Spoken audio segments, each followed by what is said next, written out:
Have you ever stumbled upon a story that just totally changes how you see the world? Oh, yeah, for sure. Today we're going to dive deep into one of those stories. Okay. It's the journey of someone who really redefined what genius is and where it can come from. Really makes you think about all those assumptions we have Right. about where brilliance comes from. Yeah. You Yeah. think it's got to be these fancy institutions and all that. Exactly. But the story really flips that on its head. Totally. And the person we're talking about is Srinivasa Ramanujan. Oh, wow. What a story. He was this incredible self-taught mathematician. I mean, self-taught, that's just wild. I know, and his insights are still making waves in science over a century later. It's crazy how some ideas just have that kind of power. It really is. Yeah. And to help us understand his journey, we're going to be looking at this excerpt from Timeless Talks. Okay, cool. It talks about his life and his work and all the amazing things he did. I'm excited to dig into this. Me too. So our mission is to really break down Ramanujan's journey for everyone listening. Sounds good. We want to understand not just, the amazing math he did, Right. but also how he did it. Yeah. Especially because his circumstances were so unique. Definitely. And what made his genius so surprising. Exactly. And that incredible determination that fueled it all. Okay, so one of the first things that stands out about Ramanujan is that he really challenges this whole idea that brilliance only comes from, traditional academic settings. It's so true. Here's this incredibly talented mathematician, and he comes from completely outside those elite institutions. It really makes you question all those traditional markers of intelligence and achievement. Yeah. Maybe genius isn't about having a certain degree. Right. Maybe it's more like a force of nature that can appear anywhere. Exactly. And it wasn't just about him being good with numbers. It was so much more than that. Yeah, the Timeless Talks excerpt really makes it clear that his life was full of all these different things. Look, what kind of? Real passion, and times of isolation and even rejection, but also this deep faith and this undeniable brilliance. It's like all these threads weaving together to create something truly amazing. It really is. To understand Ramanujan, you have to look beyond just the equations. Right. You have to understand the context of his life. The whole person. Exactly. Let's go back to the beginning. Okay. Ramanujan was born in 1887 in a town called Erode in Tamil Nadu, India. Okay.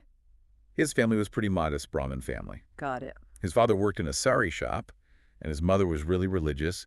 She even sang in the local temples. So not exactly an environment surrounded by academics? Not really, but a really strong cultural and religious background for sure. Interesting. And it seems like his fascination with math started pretty early, around 10 or 11 years old. Wow. The Timeless Talks excerpt says he didn't just do math, he lived in it. That's amazing. Numbers spoke to him. That's such a cool way to put it. I know, right? Yeah. It wasn't just a subject for him. No, it was like a whole way of seeing the world.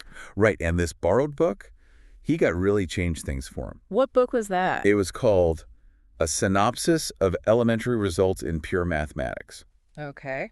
Now, this wasn't a normal textbook with lots of explanations and stuff. How so? It was more like a list of formulas and theorems. Oh, wow. So no real context. Exactly. For most people, that would be impossible to understand. Yeah, it's like being given a recipe with just the ingredients and the final dish, but no instructions. That's a great analogy. Thanks. But for Ramanujan, this book was like a launching pad. What do you mean? He didn't just try to understand the formulas, he basically reverse engineered them. Wow. He figured out the logic behind them, and then he started creating his own brand new theorems. Based on just those basic statements? Yeah, pretty much. That's a really unusual way to learn math. It really shows how independent his thinking was. Totally. He's creating his own math without any help. It's like forging his own path. Exactly. But all this focus on math had its downsides too. Oh, yeah, of course. He was so focused on numbers that he didn't do well in other subjects like English, history, and science. So he struggled in school. Yeah, and he ended up not getting a degree. I see. And back then, not having a degree was a really big deal, Right. especially in India. It meant he had trouble finding work and making money.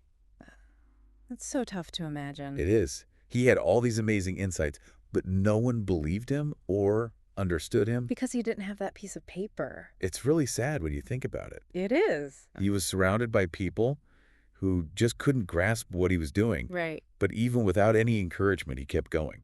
That's amazing. It is. The Timeless Talks excerpt calls it an inner fire that kept him going. I love that. He was truly driven by something inside him. That's real passion right there. Absolutely. And then in 1913, he does something really bold. What's that? He sends a letter full of his theorems to this Mhm. famous mathematician at Cambridge University. Who was that? His name was G.H. Hardy. Wow, so he just like reached out to this big name mathematician. Yeah, it must have felt like sending a message in a bottle. I bet. And Hardy's first reaction was to be skeptical. Makes sense. He thought it might even be a prank. Really? Yeah, some of the equations were so different from anything he'd ever seen. I can see why he'd think that. But then something changed. What happened? Hardy realized how powerful and imaginative the formulas were. So he saw something special. He did. There's this great quote where he says, "They must be true, because if they were not true, no one would have the imagination to invent them." That's a really powerful statement. It is. It shows how original Ramanujan's thinking was. Totally. Hardy was smart enough to recognize true genius, even when it looked different. And that's what led to him inviting Ramanujan to come to England. Wow. But that was a huge decision for Ramanujan. How so? I mean, it was a completely different country. Right. The climate was totally different. Yeah. And he had to make a lot of personal sacrifices, especially because of his religious beliefs. It must have been a difficult choice. It was. But he went, and when he got to Cambridge, something amazing happened. What was that? He was finally in an environment where he could thrive. You mean with other mathematicians and resources? Exactly. Yeah. He had access to all these things he'd never had before. So his genius could really blossom. It did. He started doing groundbreaking work in areas like number theory and infinite series and continued fractions. I'm not a mathematician, but those sound pretty complex. They are. Yeah.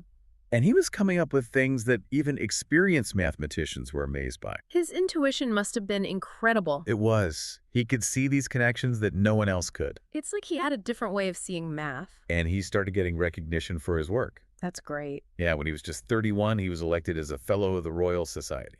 Wow, that's a big honor. It is. It shows how much his work was respected by the scientific community. It's like they were finally recognizing his true brilliance. And there's this famous story about how Hardy ranked mathematicians. Oh, yeah, I've heard of this. He gave himself a score of 25 and Ramanujan a score of 100. That's high praise coming from Hardy. It really is.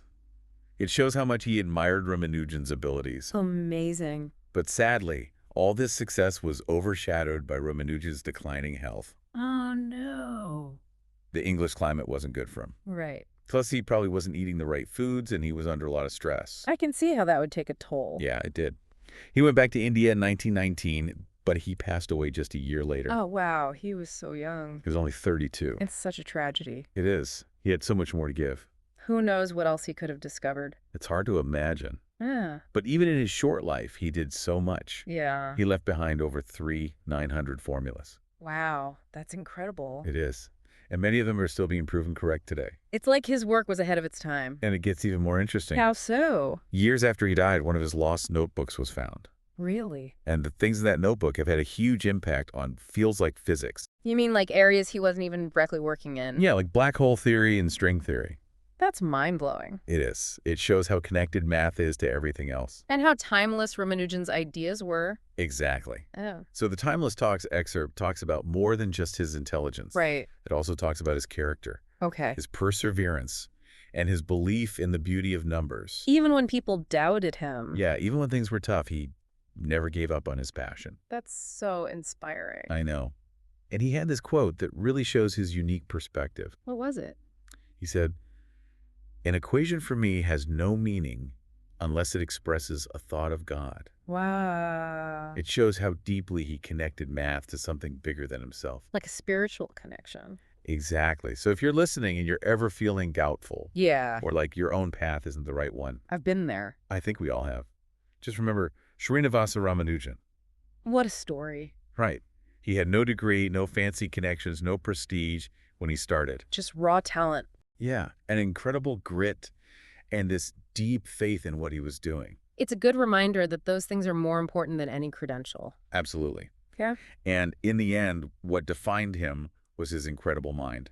The excerpt called it a mind that saw infinity. That's beautiful. It's like he could understand things that most of us can't even imagine. It makes you wonder how many other people are out there Right. seeing the world in ways we haven't even thought of. Exactly. Yeah. Maybe the next Ramanujan is already out there. Just waiting to be discovered. And maybe their ideas will change the world in ways we can't even imagine yet. I can't wait to see it. Me neither.